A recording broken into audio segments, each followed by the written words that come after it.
задачата с контрол N. Видяхте, че отворихме нов прозорец. Да, какво? Записва се, да. В момента записваме урока с тия задачи, защото ще решаваме задачи, които ги няма по другите видеа. Нали ви казах, че се записва? Ти си подравяш и не слушаш какво ти говоря. Болите главата. Хайде пазете тишина, защото той си подръма да не му пречите. Така. Значи.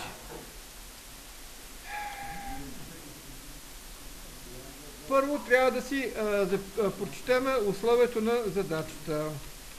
Условието на задачата е следното. Чета го. Да се състави програма, която въвежда от клавиатурата цяло число n. n трябва да е по-голямо от 100 и да е по-малко от 1 милион. По-малко от 1 милион. Така, програмата да намира и извежда броя на цифрите на числото n, които са четни.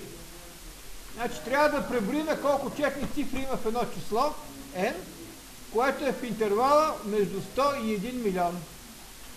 Това ви е задачата и започвате.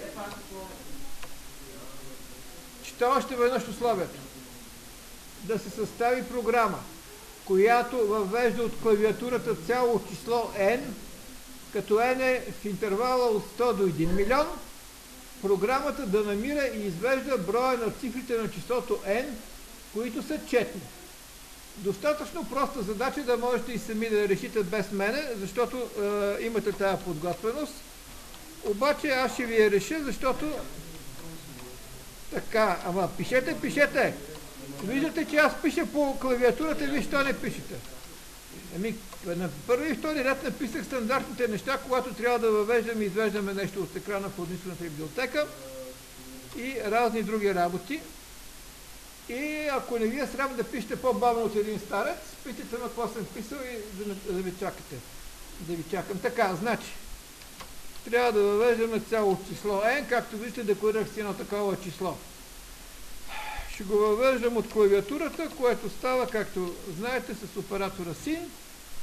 И по-нататък какво? В това число, което сме въвели от клавиатурата, трябва да преброиме броят на четните му, цифри.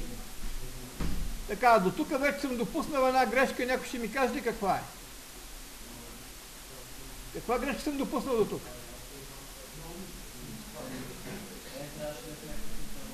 Интервал от 100 до 1 милион. Какво значи това? Хайде ще видим по-нататък какво значи. Когато е int, може ли да бъде 1 милион числото? Не може. И не може, значи трябва да дадем някакъв тип на числата, който дава по-големи цели числа. Да, long, не бяхме решавали до сега задачи с long, но тази задача специално, условието е така направено, че трябва да декларираме числото като long. И сега ще разберем. Дайте да пуснем компилация и той ще ни каже правилно или неправилно сме го направили. Така, значи даваме име на задачата какво? Това е задача 21, подчертаване, page 100 от учебника ви. Значи задача 21 от учебника ви. Ето, дал съм го като име на файл. Компилирам го. Какво? Има ли грешка? Няма грешка, значи може да пишем само long. А я да видим, може ли да напишем long int? Можем и аз така мисля. Хоп! Написахме и long int и всичко стана верно. Компилира се. Значи може да пишем както само long и то подразбира long int, може обаче да пишем и long int. Хайде ще го оставим long int, за да ви е по-ясно и да се наблегне на това, че е цяло число, което е long. Но ако напишем само long, видяхте, че не е грешка. Int се подразбира. Тихо, забележката беше интересна и това е особеност на синтаксиса, че може да се пише long int или само long. И така, въведохме си цялото число до тук, обаче ние какво? Трябва да му намираме цифрите. За да му намираме цифрите имаме още от една променлива, примерно digit, цифра, където ще намираме цифрите на числото И общо взето, как ще намираме последната цифра на числото, например? И много лесно. Digit, за да намерим последната цифра на n, digit е равно на n, какво? Процент колко? Процент 10, това ще е последната му цифра. Нали така? И след като сме намерили последната цифра, трябва какво? Да видим дали тя е, какво брояхме? Четните цифри, така ли?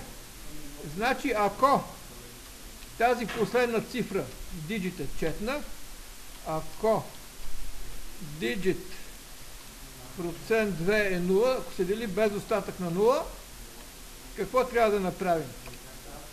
Трябва да увеличиме counter, примерно counter even digits. Counter even digits. Трябва да го увеличим с 1, обаче за да мога да работя с него, какво трябва? Трябва да му дам, да го декорирам и да му дам начална стойност. Counter even digits. Каква начална стойност да му дам на брояча? 0, защото нямаме до сега нищо преброено и всеки път, като намериме цифра, която е четно, увеличаваме каунтера с какво? С единица, нали така? И освен това, трябва да вземем сега и да махнем тази последна цифра от числото n. Това n го написахме n, защото така беше в условието. Как ще махнем последната цифра на числото? На n ще присвоиме n делено на 10 и целочисленото деление знаем, че отрязва последната цифра. Нали?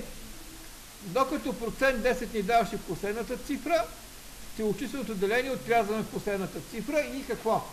Трябва да продължим в цикъл до кога? Докато в числото n има все пак някакви цифри. Нали така?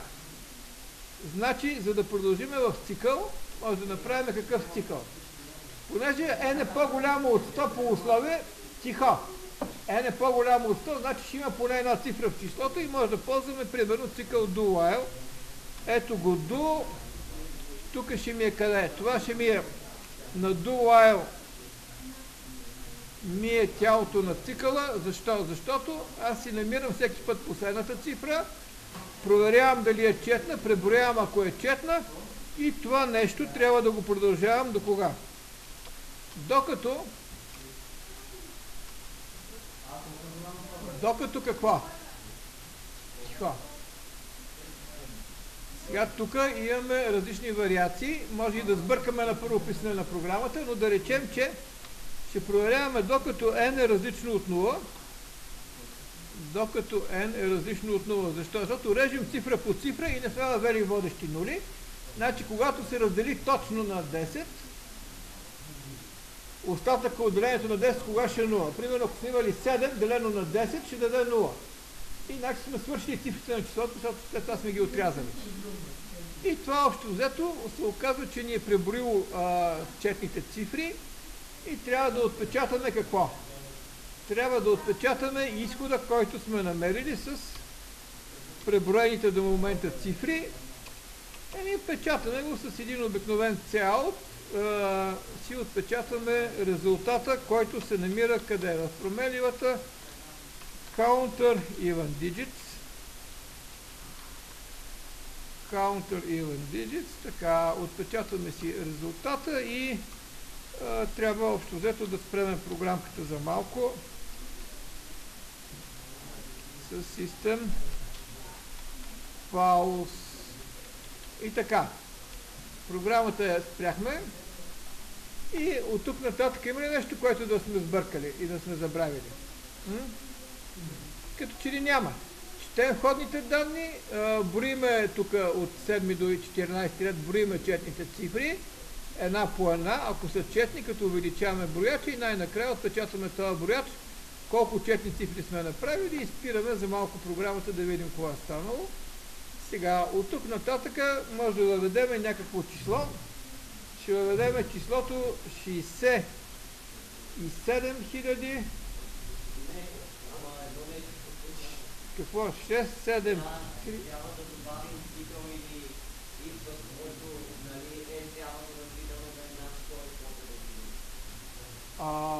Да, значи това може да го добавим, но може да считаме, че е тихо.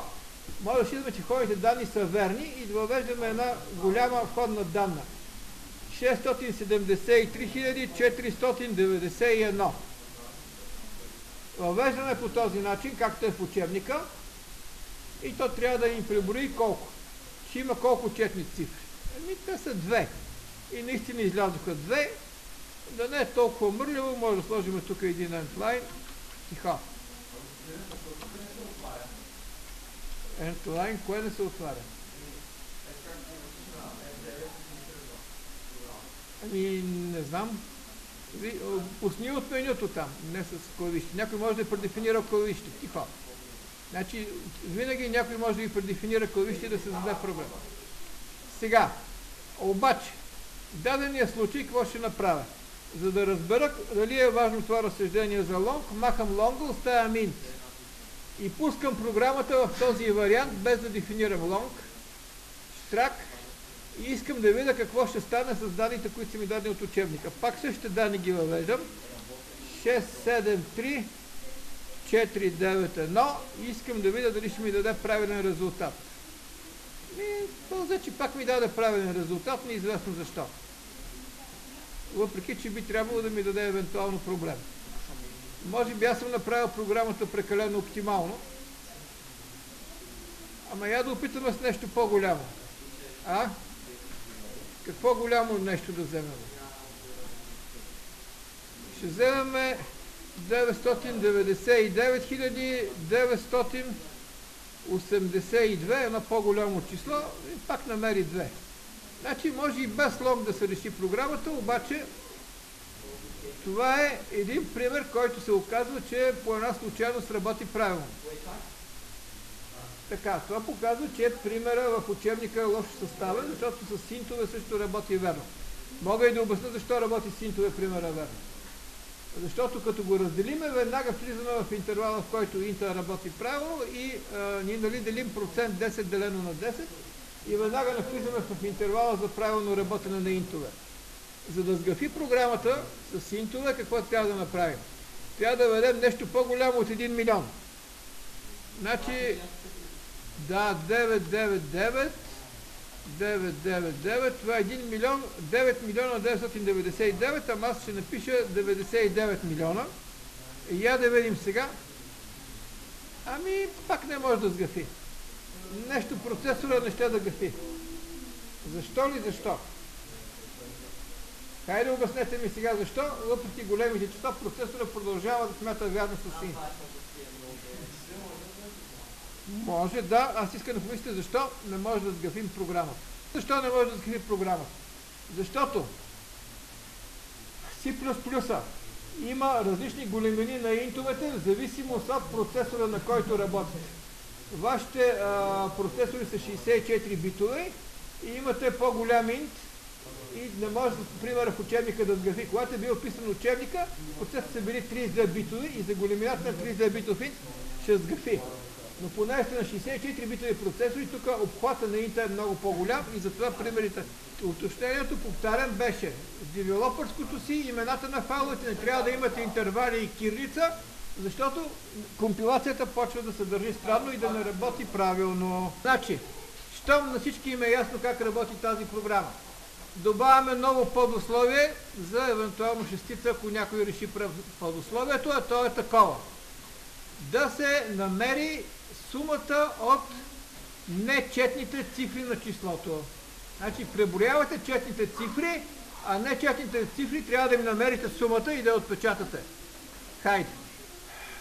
Задачата е, освен че преброявате четните цифри във въведеното число, трябва да отпечатате сумата на нечетните цифри. Четните ги броите, а нечетните трябва да ги сумирате. Към същата задача, ако искате, може и наново да почне да я решава. Както вече разбрахме, имаме победител в тази задача, който какво? Реши задачата да намери подусловието сумата на четните числа. Обяснявам на всички как става тая работа. Трябва да си добавим още една променлива, където ще сумираме четните числа. Примерно sum even numbers И даваме начална стойност какво? Начална стойност 0, защото в началото не сме сумирали нищо. В момента, в който цифрата, която сме намерили, се окаже, че какво?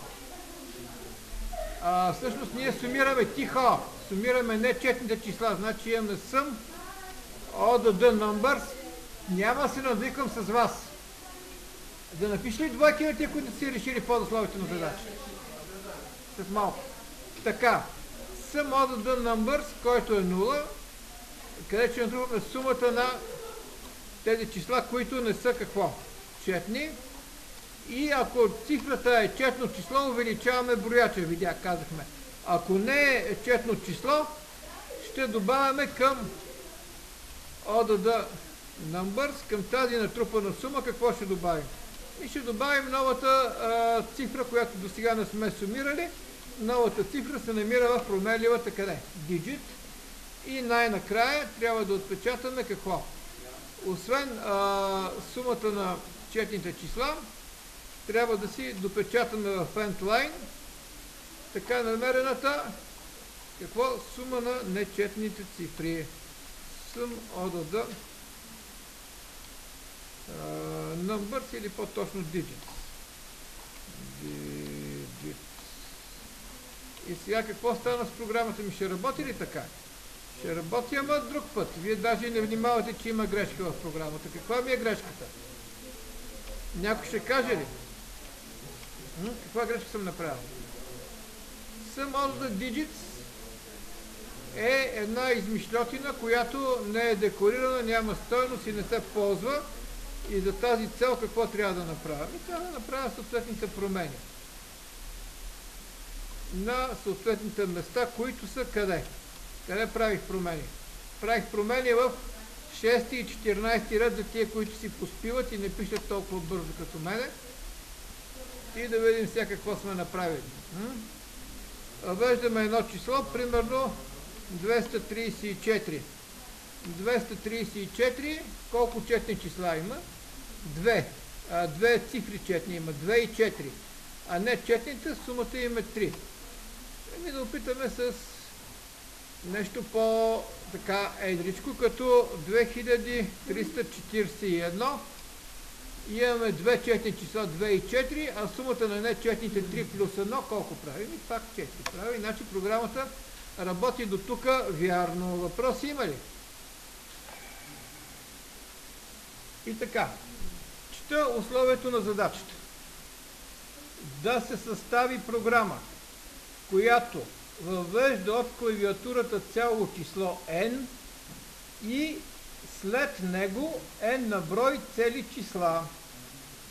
Програмата да проверява има ли измежду така последователни равни числа и да извежда съобщение yes или no в съответния случай.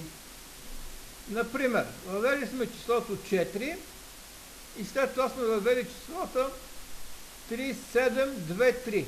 Нали? 4 последователни цели числа. На изхода даваме но, защото няма равни числа, които да са последователно въведени. Имаме 3 в началото и 3 в края.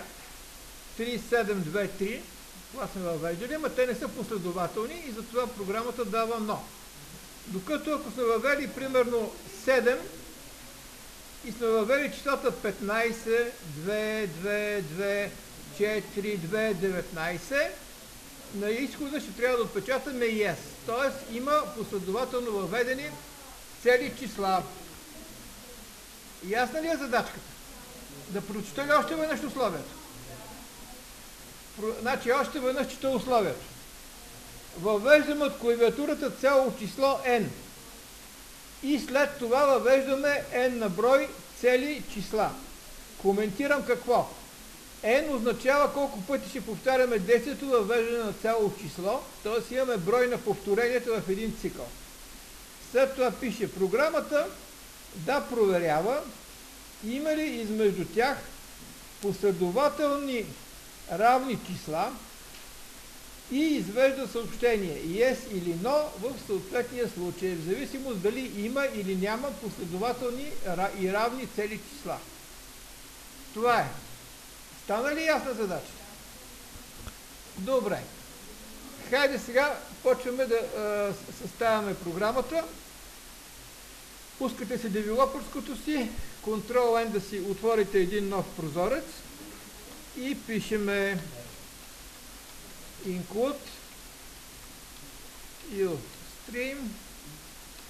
Знаете обичайното начало, защото трябва да въвеждаме и извеждаме нещо на екрана. Тоест, пишем тези два реда, които обикновено се пишат за такъв случай. Освен това, трябва да си направим заготовка на програмата, която започва от трети ред с main и завършва тук с тия къдрави скоби, които затварят тялото на програмата между четвърти и пети ред. И вътре между двете скоби почваме да разполагаме самата програма. Какво трябва да имаме в програмата? Очевидно трябва да имаме едно цяло число n, което ще го въвеждаме от клавиатурата, но ще ни трябват и други променливи.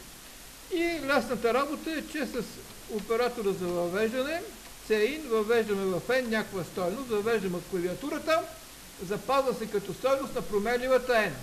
Това е шести ред. Знаете, упражнявали сме го, няма нищо сложно в цялата работа. От тук нататъка трябва да направим какво? Цикъл, който въвежда цели числа едно по едно, n пъти. И това е общо взето лесна задача. Може да го направим с който си искате оператор за цикъл. Аз ще почна с оператора for, като ще си сложа една променлива за цикъл. На пети ред виждате, че си е дописан променливата i. For i примерно равно на 1, докато i е по-малко или равно от n, ще увеличавам i с единица и колко цели числа има между 1 и n включително. N на брой. Това означава, че цикъл с такова заглавие ще се извърши действията, тялото на цикъла ще се изпълни n пъти действията, цикличните действия, повторяемите, и те ще са между 8 и 9 ред, където съм дал къдрави скоби, в които ще напишат действията, които трябва да правя. Сега, тук значи, след като ги имам тия действия, очевидно е, че трябва да въведа с CIN числото от клавиатурата в някаква променлива. Каква променлива? Примерно променлива A. Защото е новото число, което сме въвеждали. И понеже е цяло число, трябва да си го декларирам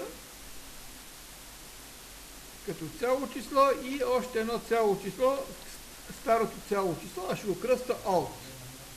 Хайде! The old man and the sea. Чели ли сте книжката? Не сте. Разгледайте, много е популярна. Ще коментираме някой друг път. Какво? Чел ли си? The Old Man and the Sea на Хемингуей. Така. Прочетете най-малко заради английския вътре. Той е малко жаргонен и ще ви усъвършенства английския, но както и да не се отпресваме към това, да си гледаме програмата. Значи, въвеждаме едно число в променливата А. Това е новото число, което сме въвели и като сме го въвели едно по едно, естествено, ако във всеки път в променливата А въвеждаме число, какво? Ние ще загубиме стойността. Значи, трябва да сравняваме старата и новата стойност, тъй че имаме една променлива old на пети ред и преди да въведеме в old трябва да запазиме старата стойност на A, т.е. на old присвояваме старата стойност на A и чак тогава въвеждаме в A тази стойност. И освен това, от какво имаме нужда? Имаме нужда от една булева променлива, в която да записваме резултата, дали има две последователно въведени равни цели числа. Значи тази променлива ще кръстим просто примерно result и тя ще бъде true, когато сме въвели две последователни цели числа, които да са равни. В началото, понеже не знаем дали са въвели две последователни равни цели числа, на result какво ще дадем? На result ще дадем стойност false. Защо? Защото още не знаем дали има съвпадение между числата, дали са верни или не са верни. След това, когато в цикъла ги въвеждаме, за да можем да знаем каква е стойността на result, какво трябва да имаме? трябва да имаме въведено повече от едно число, нали? Поне две числа да сме въвели. Тоест, ако i е по-голямо или равно от 2, т.е. ако имаме поне две въведени числа, какво трябва да направим? И освен това, какво? Значи, това тук условие, i по-голямо или равно от 2, означава, че имаме да, може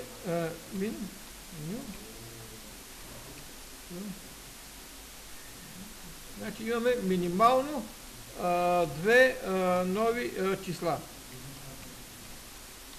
Ако А е по-голямо от 2. И когато имаме вече въведени две по-големи числа, трябва да видим до момента какво? Въвели сме минимално две нови числа. Значи, първо, когато А е 1, сме въвели само едно число. Когато обаче А е 2, сме въвели две числа, нали така? И какво още трябва да проверим? И до момента какво? Не трябва да има въведена двойка равни числа, защото ако има една въведена двойка равни числа, какво? Ние общо взето може да се каже, че сме си свършили работата. Тоест, какво значи да нямаме въведена двойка числа? И ако го запишеме така, означава, че result за момента трябва да има стойност false. Айде да го напишем така, макар че може да напишем not result, но да речем така е по-ясно. Значи, ако резултата до момента ни е false, т.е. ако до момента нямаме въведена двойка какво? Равни цели числа, има смисъл какво? Има смисъл да търсим дали има някакво решение. А кога ще има решение? И освен това, за да има решение, трябва да имаме какво? Кога ще имаме решение? Когато old е равно на a. Нали така? Значи, когато има съвпадение, когато old съвпада с числото a, това означава да имаме последователни равни цели числа. Ето тук, значи, аз го пиша като коментар, че имаме sequence success, да речем, успешна поредица от две равни цели числа. А тук, когато result е false, пишеме, че имаме not success yet. No success yet. Още нямаме такова събитие. И, значи, ако сме имали две числа въведени минимално, ако до сега нямаме такова събитие, не сме намерили такава редица, обаче сега числата, които въвеждаме са какво? Са равни. Значи цялото това условие, то това е задача да си напишете между другото правилно логическото условие. Виждате, въпреки цикъла, трябва да знаете логически условия. Трябва какво да направим? В целият този случай, ако това е вярно, правим какво действие? Хайде, кой ще ми каже какво трябва да направим в този случай?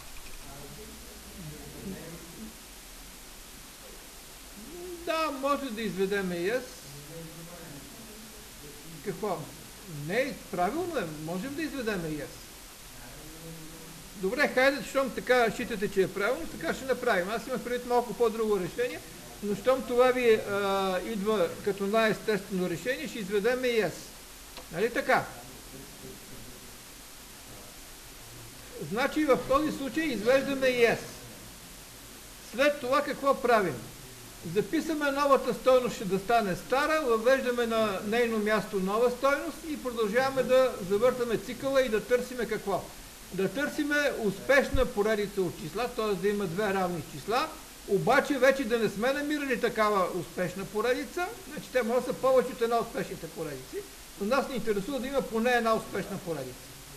И освен това да има поне две въведени числа. И най-накрая, след като свърши цикъла, какво трябва да направим? Значи въведохме и до сега имаме случаи, когато извеждаме yes. Кога ще извеждаме no? Какво? Нали казахме, че програмата трябва да изхода да отпечата no или yes. Нашата програма вече има случаи, когато отпечата yes. Кога ще печатаме но? Значи трябва да имаме случай, в който да има се изпълни оператора cout но. Т.е. да отпечатаме но. В кой случай ще стане това? Аз както съм го написал така, ното ще излиза всеки път, защото никога условие не се проверява. Ако искаме да ни излиза yes и след това но, защото ното всеки път излиза, трябва да проверим някакво условие, което се проверява с какво? С оператора if. Кажете каква проверка да напише в if. Значи тук вече цикълът е свършил. И как е свършил цикъла? Цикъла е свършил неуспешно. Тоест, ние не трябва да сме отпечатали до момента yes. А когато сме отпечатали yes, хубаво е да маркираме, че сме отпечатали yes и как ще го маркираме. Тоест, ще отпечатаме, че нашия резултат вече има каква стойност? True, т.е. вече има отпечатано yes. Намерили сме такава поредица, видяхте, добавих напред. И това какво ще ми помогне на мене? Аз в променливата резултат съм маркирал, че ще отпечатам yes. Той се отпечата само веднъж, защото за да отпечатам това yes, резултат трябва да ми е false в условието и така нататък. Значи това ми гарантира, че yes ще бъде само веднъж. Обаче за да отпечатам но, кога ще отпечатам но? И когато не е имало yes, нали така? Какво значи да не е имало yes? След като резултат имал начална стойност false, и аз променям резултат само когато съм извадил yes на екранчето, значи колко трябва да ми останало резултат след цикъла? И трябва да останало равно на началната стойност на false. Значи ако след като е свършил цикъла, ако резултат все още има стойност false, т.е. не е била променена, тогава ще пишем, че не сме намерили такава поредица. Ясно ли е разсъждение? Така, видяхте, че тук има два if оператора. Ето един if оператор е с доста сложна конструкция, трябва да напишете логическото условие. Каквито вие на теста сте съставили логически условия, ама така масово има грешки в съставянето на логически условия, така че без да съставяте правилно логически условия, трудно си решите задачите. Обърнете внимание на това. Кога се пише и, кога се пише или, по-малко или равно и така нататък. И най-накрая какво ни остана? Ни остана ни да спрем за малко програмата, за да видим резултата, който сме постигнали. Това знаете, че става с System Pause, но това е просто за да спре програмата, да видим какво е станало. Не е задължително. Коментирали сме, че може без него, ако извикате програмата от командния ред, но за сега тия неща ще ги оставим на страна. Значи, къде съм изпуснал сега да... 12 ред. Success, какво? На 12. Да, изпуснал съм едно yes, верно, правилно, добре. Поправете ме, когато има грешки, защото аз пиша на клавиатурата, ма гледам и едновременно с това в програмата и във вас слушам за въпроси и се стават грешки. Така, значи, казваме, че това беше задача 20 от... Айде ще напишем отпред задача 20, може и така. Задача 20, подчертаване, page, кой е page от учебника? 99. Тихо. А да знаете коя задача сме решавали? Задача 20, зад 20, подчертаване 99. Това е задачата, която решаваме и аз го давам като име на файл, за да можете лесно да си намерите в учебника условието и задачата, която сме решили. И сега компилираме да видим цялата тая работа, дали ще стане добре. Значи, такива задачи, където има даден примерен ход и примерен изход, както е дадено в учебника, хубаво е да ги проверим с данните от учебника. Значи, пишеме 4, ще въвеждаме 4 числа. След това, учебника пише 3, 7, 2, 3 и от учебника пише, че трябва да отпечата но. Я да видим какво стана. Наистина е но. Нали така? 3, 7, 2, 3. Така, за да излизат по-хубаво и по-читаемо, аз ще дам тук нови редове след отпечатването. Командата, знаете, тя се добавя сравнително лесно. Аз се добавих на 15-22 ред. И сега трябва да видим какво? Да видим другия пример от учебника. Примерните входни данни бяха в учебника да въведеме 7 и след това въвеждаме числата 15, 2, пак 2, пак 2, 4, 2, 19. При тези входни данни, колко очаквате да направи? Какво да отпечата програмата? Yes или no? Какво трябва да се отпечата? Трябва да е yes, защото имаме 3 последователни числа. Не 2, а 3 равни числа. Но видите, че има там 2, 2, 2, 3 пъти едно с друго. И я да видим какво ще направи програмата. Ми работи правилно. Дава yes. И така, от тук нататък може да считаме, че сме решили задачата правилно, макар че ако искаме, можем да направим и по-сложни тестове. Тихо! В учебника ви са направили, са пропуснали един интересен момент, който, примерно, ако аз го изпитвам, мога да ви го дам и той в повечето случаи може да доведе до известни грешки.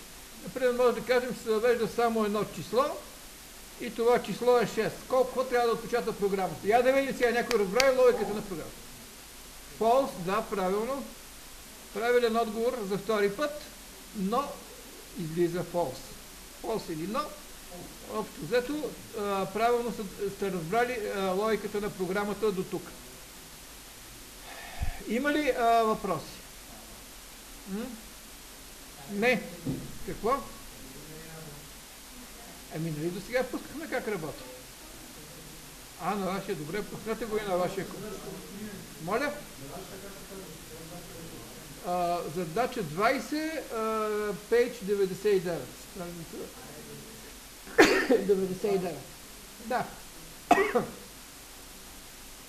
Така.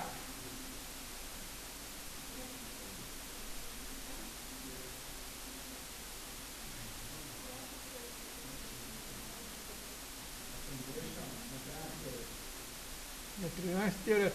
Виж какво ти на 13-ти ред. Там на 13-ти ред е затваряща област скобичка. Просто съм насложил по-отдолу, защото съм коментирал там някои неща.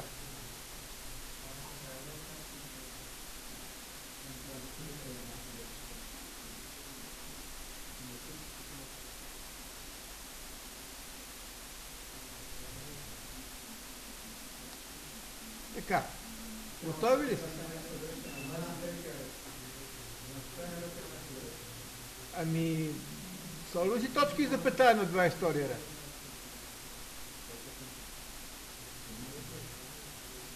На 22 ред трябва да имаш точки и запетая за да завърши.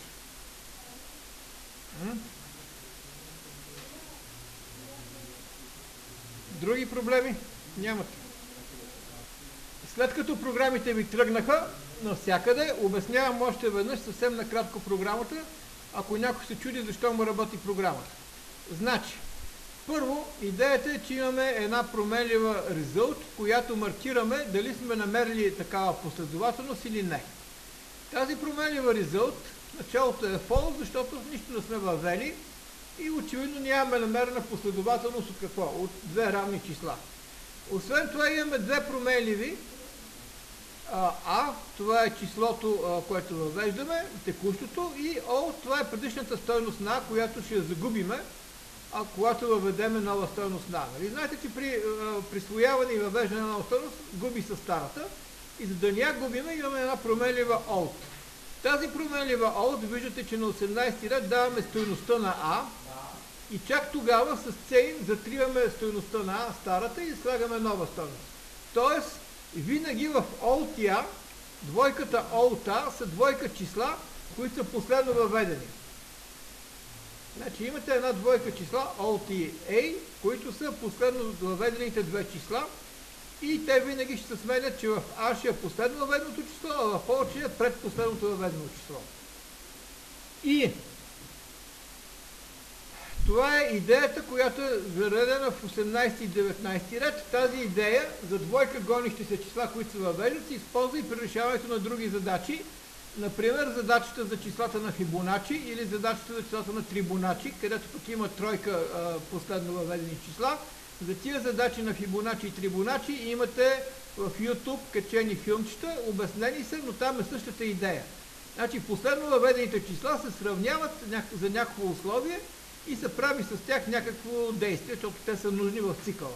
Значи тук тази задача малко прилича на задачите за отпечатване числата на Фибоначи или на Трибоначи задачите. Тоест тя е към този клас задачи и това е техниката, нарича се техника на двойка гонищи са променливи. A и O са ми двойката променливи, които се гонят. Тоест те ми държат винаги последните две въведени стойности. И може да го намерите по учебници така, че има двойка гонищи са променливи, с които вие работите. Как работим? Ние тук в случая правим сравнение дали те са равни, обаче при Фибоначи и Трибоначи с последните въведени променливи, там се правят някакви изчисления и се изчислява новата променлива, но идеята е същата, че трябва да пазим последно въведените стойности и с гонищи са променливи. Значи тук на 12 ред проверяваме дали съвпадат последните две въведени стойности и ако те съвпадат, ще отпечатаме yes и ще променим стойността на result в true, т.е. маркираме, че сме намерили вече такава двойка и сме казали, че има такава, но не ни е поставена задача да отпечатаме тяхните стойности. Например, тази задача търпи подусловие такова, да се отпечатат стойностите на последните, да се отпечатат съвпадащите стойности. Коя стойност съвпада? Примерно номерата на тези числа. Примерно да се отпечатат, че съвпада 5 и 6 число. Нали? Хайде да не са стойности, да се отпечатат номерата на числата. Ако въвеждаме 7 числа и съвпадат 5 и 6, трябва да изведете примерно само 5-6. Защото имаме съвпадение на 5 и 6 число, а ако няма съвпадение, тогава ще правите примерно но. Значи това може да се модифицира и малко да се усложни тази задача и да получите примерно на контролно. Тоест позната решавана задача от учебника с малка промяна. Няма да извеждате yes, ще извеждате номерата на тези въведени числа, които съвпадат. И сте намерили, че съвпадат. Значи това, кога правим отпечатване yes? Когато имаме такава съвпадаща двойка, ако до момента резултатът е бил false, т.е. ние намираме първата съвпадаща двойка и повече бихме могли изобщо казано да прекратим цикъла. Да, можем да го прекратим цикъла и да не въвеждаме повече числа тук. Обаче, ако прекратим цикъла, какво ще стане? Не ще се получи, но ще се получи смут в редиците на учениците, защото е казано да се въведат n числа, въвели сте 5, а програмата ви спира на третото число, например. Нали?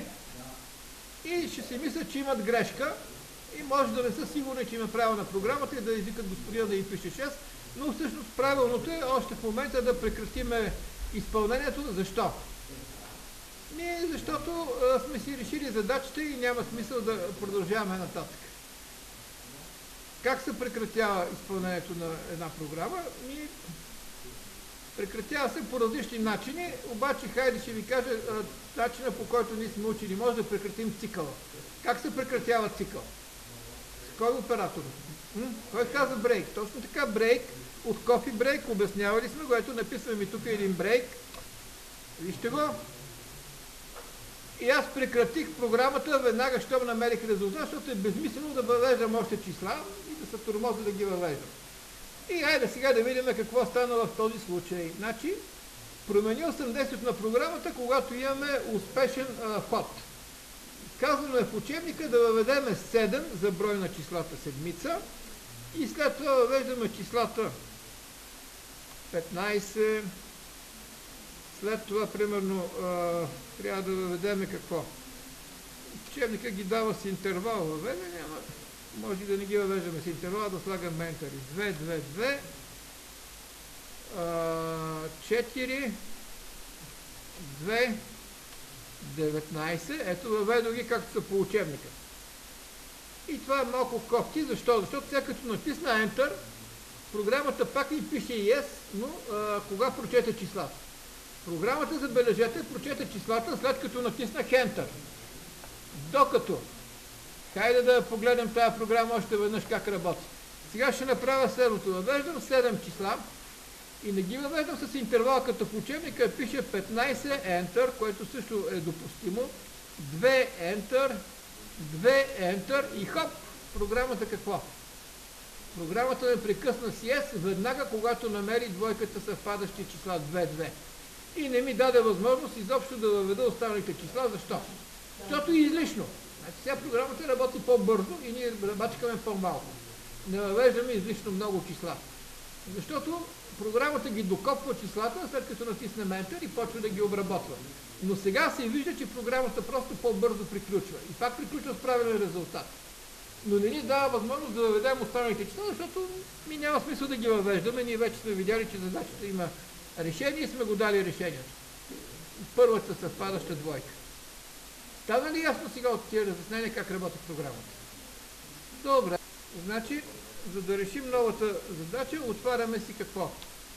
Нов source файл и четем още веднъж условието. Условието го четете поне два пъти, защото на първо четене може да сте направили грешка. Значи пак чета. Да се състави програма, това е ясно. Ще правим програма, няма да правим песничка да композираме, която въвежда от клавиатурата цели и положителни числа. Значи не може да са нула или отрицателни, по условие. За край на въвеждането служи числото 0. Защо? И защото 0 не влиза в нашето условие на числата. Те трябва да са положителни, по-големи от 0, затова край на въвеждането е числото 0.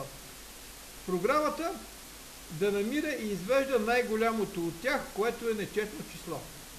Какво се разбира тук? Че за да спрем въвеждането, до тук се разбира, че трябва да се въведе поне едно число, нали така? За да видим дали е 0.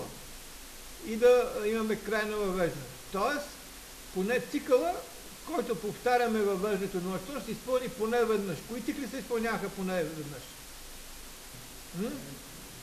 Циклите, оператора за цикъл от тип как беше? С пост-условие, т.е. първо трябва да изпълним тялото на цикъла, после да проверим условията. Кой оператор беше това? Точно така, do while. Значи тази програма се решава с do while. Забелязваме го в момента, коментирам условията на задачата. В случай, че въведените числа са само четни, да се изведе подходящо съобщение. Какво значи това? Значи, че аз пак трябва да имам една променлива, която да маркира имам ли нечетно число или нямам. И ако някъде не съм намерил нечетно число, т.е. са били само четни числа, ще извеждам съобщението и няма да слагам резултат. Значи пак имам нужда от какво? От една логическа променлива bool, която да ми следи дали има въведено нечетно число, поне едно. Ясна ли е задачата? До тук така на ниво първо какво? Условие направихме, второ направихме анализ на условието, какви оператори ще ни трябват, какви променливи и чак тогава какво си? Запретваме ръкавите и почваме да пишем в компютъра. Хайде, пишеме какво? Пишеме от начало тези стандартни работи, които вече да си ги знаете. Така. Не се насърчава стоенето на фейсбукове. Мога да ви спре интернета като наказателна мярка.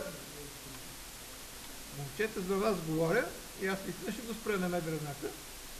Значи това решаване и обясняване на задачи на живо не е толкова лесно и общо взето не го и правят в повечето часове учителите. Вие не сте просто попадали на друг. Какво? Клипчето. Клипчето ще си го гледате на клипчето. Добре, не се занимаваме с глупости, значи слушайте ма. А в Фейсбука можете и друг път да го правите. Или си гледате клипче и пак на Фейсбука ще сте. Аха. Така. Добре, значи. Написахме ги тия неща, имаме си n, което трябва да въвеждаме. Имаме си число, което ще въвеждаме. Аз ще го кръста примерно num. Това е числото, което ще се въвежда. И общо взето за сега ни трябва това.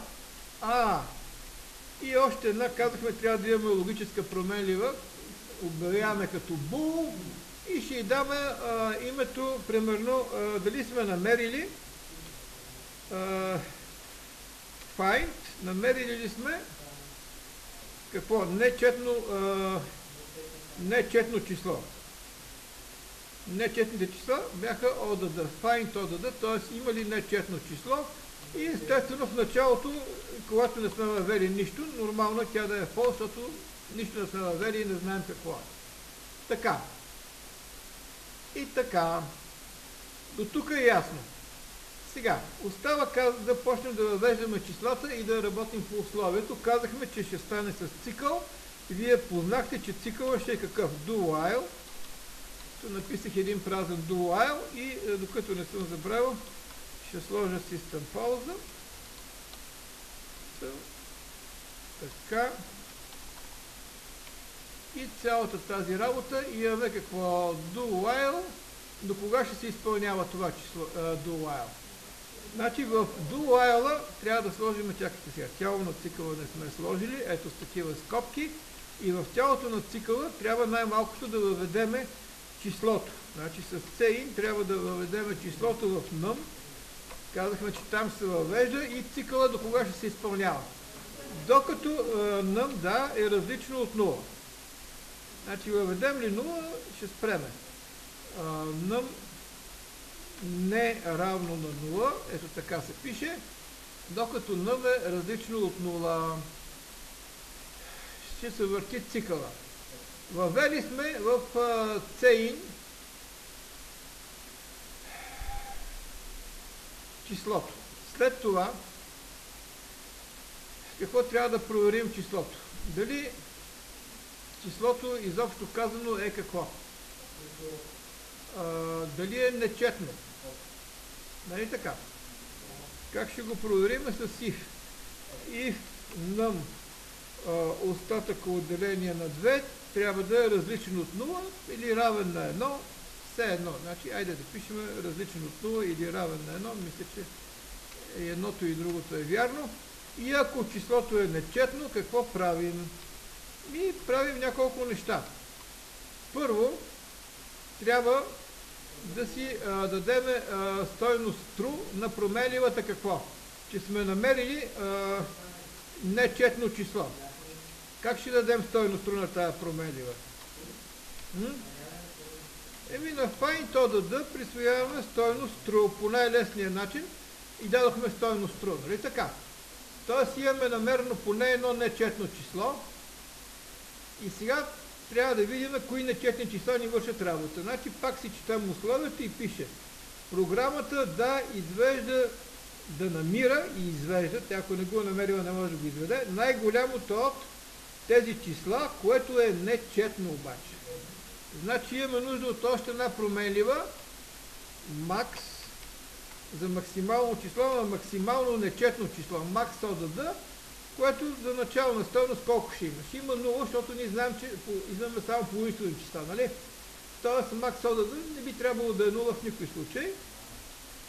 И в случая, когато сме намерили нечетно число, трябва да намерим, сега трябва, след като сме маркирали, че имаме вече намерено нечетно число, find ODD сме го дали true, ще проверим какво? Дали нашето число num не е пък случайно по-голямо от най-голямото до момента число, което го пазим в max ODD. Обръщам внимание, че на този момент програмата е модификация на решената програма в учебника ви, където се въвеждат числа до въвеждане на числото 0 и се отпечатва най-голямото въведено число. Значи ние сме решавали в част тази задача, има и в учебника решена. Тук модификацията е, че въвеждаме, че намираме най-голямото нечетно число, нали, а не изобщо число. И ако не сме намерили число по-голямо от най-голямото до момента число, какво правим? На най-голямото до момента число, нечетно безусловно, защо? Защото ние на 10-ти ред сме проверили, че num е нечетно, на max ODD каква стойност ще дадем? Новото нечетно число, което е по-голямо и което се пази в num. И това е фактически действието, което трябва да извършим. Така, до тук работата ясна ли е? Общо взето намерихме всичко. И сега какво трябва да направим? След като свърши цикъла, трябва да си отпечатаме резултата, който какво иска от нас. Резултата пише, че трябва да изведеме най-голямото нечетно число. Ама кога ще го изведеме? Ще го изведеме най-голямото нечетно число, ако изобщо имало въведено нечетно число. Какво значи да има изобщо въведено нечетно число? Това означава find ODD да има стойност true. И ако find ODD има стойност true, а ние сме дали на 12 ред, когато е определено на 12 ред, ние даваме true само ако num какво? На 10 ред проверката за num е дала, че num е нечетно. Значи find ODD, ако е true, трябва да изведеме стойността на числото, която се пази. Къде се пази това число? Макс ОДД, точно така. Извеждаме стойността на Макс ОДД. Ако в противен случай, ако не е имало такова най-голямо нечетно число, трябва да изведем подходящо съобщение, което значи, че ние можем да си напишем такова съобщение, което ние считаме, че е подходящо. В случая, какво е съобщението? Аз ще го напиша на английски, че няма нечетни числа. No ODD numbers. Няма нечетни числа и просто програмата казва, че не са въведени нечетни числа. И спираме с това. И в един и в другия случай хубаво е да минем на нов ред от чисто естетически критерии. Добавям тук endline, виждате, в 19 и 21 ред. Така. Това е горе-долу програмата. От тук нататък, как мислите, работи ли тази програма или не? Не знаете, затова проверяваме с стартиране на програмата. Това беше задача 18 от page кой? На учебника 99. Page 90. 18, да. 18 задача от 99-та страница. Пускаме компилация и какво правим? Бихме могли да ползваме, например,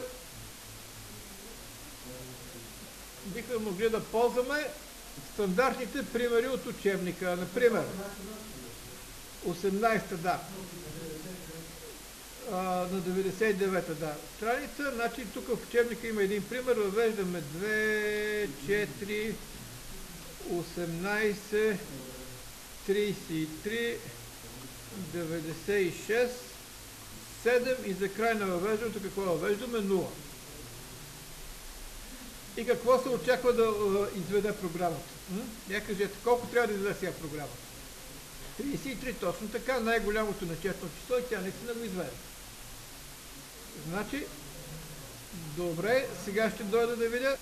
В тази задача проверихме единия пример от учебника, когато въвеждаме четно число.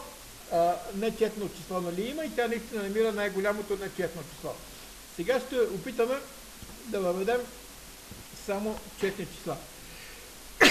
Примерно 6, 44, 22, 0 и трябва да каже, че не сме въвели нито едно четно число. Да, пише, но нито едно нечетно число, no ODD numbers. Значи няма нечетни числа.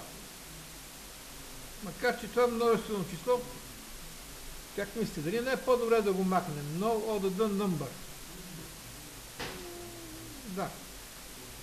ODD number и тук трябва ли да сложим определителен член? Я кажете. Или не трябва? Как е по граматика? Но. Добре, айде, ще мине така. Но мисля, че е грамотно написано. Да, и аз си мислих, че при много не се слага N, обаче и вие го знаете това. Така. Тази задача ясна ли е? Ясна е. Добре. Да видим сега как сме с времето. Още 10 минути. Така.